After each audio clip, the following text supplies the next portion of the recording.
Hello students, this is Priyanka and welcome to my channel Live to Learn. So today we will discuss the solution of chapter 15, that is air around us. Before that, please subscribe my channel and press the bell icon.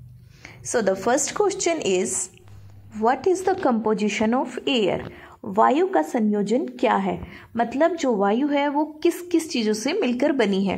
तो air में बहुत सी gases present होती हैं, water vapours present होती हैं, यानी कि जो पानी भाप बनकर हवा में मिल जाता है वो ऑक्सीजन, नाइट्रोजन, कार्बन डाइऑक्साइड, इन गैसेस के साथ साथ हवा में डस्ट यानी कि धूल और धुएं के कुछ कण भी मौजूद होते हैं। Next is, Which gas in the atmosphere is essential for respiration? श्वसन के लिए कौन सी गैस इम्पोर्टेंट होती है या ज़रूरी होती है? तो दैट इज़ ऑक्सीजन, क्योंकि ऑक्सीजन ही वह गैस है जो कि वायु में उपस्थित होती है और जिसको हम श्वसन में यानी कि सांस लेने में यूज़ करते हैं। सो answer is oxygen. Next question is, how will you prove that air supports burning? आप कैसे प्रूव करोगे कि जो वायु है वो किसी भी वस्तु के जलने में मदद करती है? तो इसके लिए आपको एक एक्टिविटी करनी होगी जिसमें आपको एक कैंडल लेनी है और उसको जलाना है। उसके बाद जब वो कैंडल जल रही होगी तो आपको एक ग्लास लेना है और उसको उल्टा करके उस कैंडल के ऊपर रख देना है। आप देखोगे कि कुछ समय के बाद वो कैंडल बुझ जाती है, क्योंकि ग्लास के अंदर जितनी भी वायु उपस्थित थी वो उस कैंडल ने जलने में यूज़ कर ली, तो उसमें जो वायु है वो ख़त्म हो चुकी है, तो इसीलिए वो कैंडल कुछ समय के बाद बुझ जाती है। और इससे यह प्रूफ होता है कि जो वायु है वो किसी भी वस्तु के जलने में मदद करती है। जैसा आप पिक्चर में देख रहे हो, सेम इसी तरह से आपको इस एक्टिविटी को करना है और आप इसको अपनी कॉपी में एज इट इज लिख सकते हैं। Next question is, how will you show that air is dissolved in water?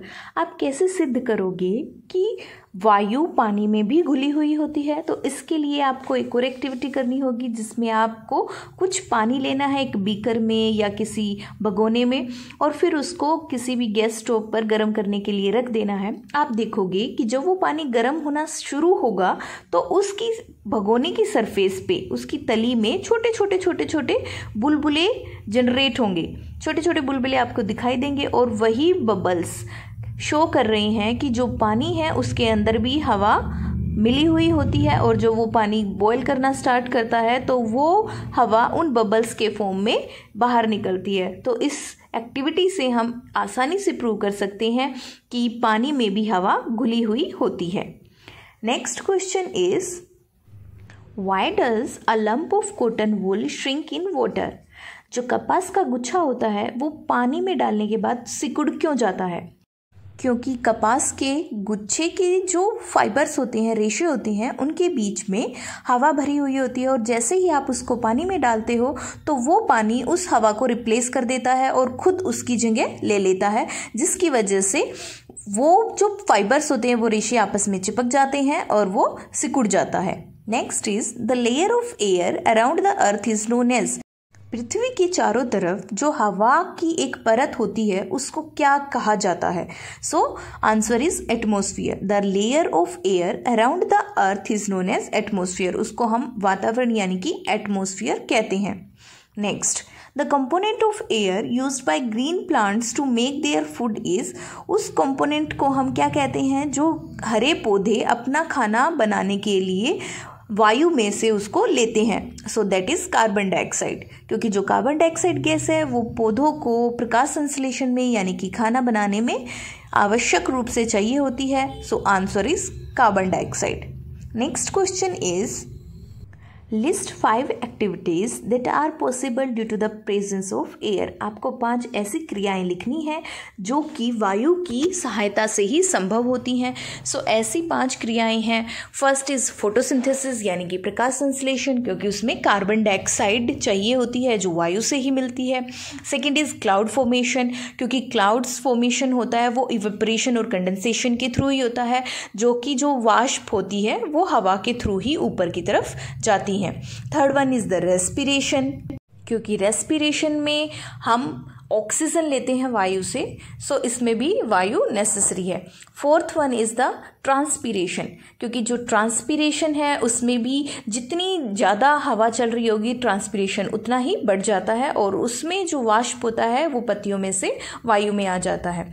Fifth one is the winnowing. Winnowing भी एक प्रोसेस है जो कि आपने 5th चैप्टर में पढ़ी होगी, और अगर आपको इस विनोइंग प्रोसेस को अच्छे से जानना है तो 5th चैप्टर की वीडियो का लिंक मैंने ऊपर आई बटन और नीचे डिस्क्रिप्शन बॉक्स में दिया है, आप वहाँ से इस विधि को अच्छे से जान सकते हो, जो कि हमें पार्टिकल्स जो जिनका साइज अलग अलग होता है उनको अलग करने में, सेपरेट करने के लिए यूज़ होती है।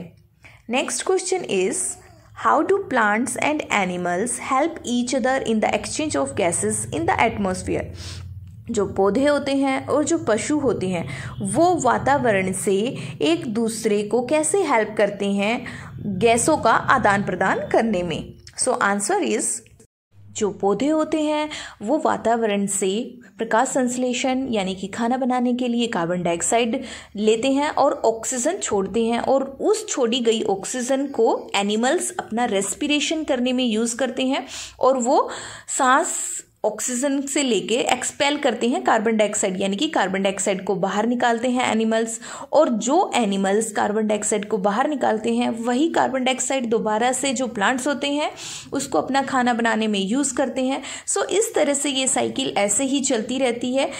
प्लांट्स ऑक्सीजन छोड़ते हैं और एनिमल्स उस ऑक्सीजन का यूज़ करके कार्बन डाइऑक्साइड छोड़ते हैं और उस कार्बन डाइऑक्साइड को प्लांट्स दोबारा से यूज़ करते हैं। सो इस तरह से जो वातावरण होता है उसमें जो प्लांट्स होते हैं और जो एनिमल्स होते हैं वो दोनों ही एक्सचेंज ऑफ गैसेस में हेल्प करते हैं। Okay students, hope you understood the solution of this chapter. So please like, share and comment on the video. Subscribe my channel and don't forget to press the bell icon. Thank you.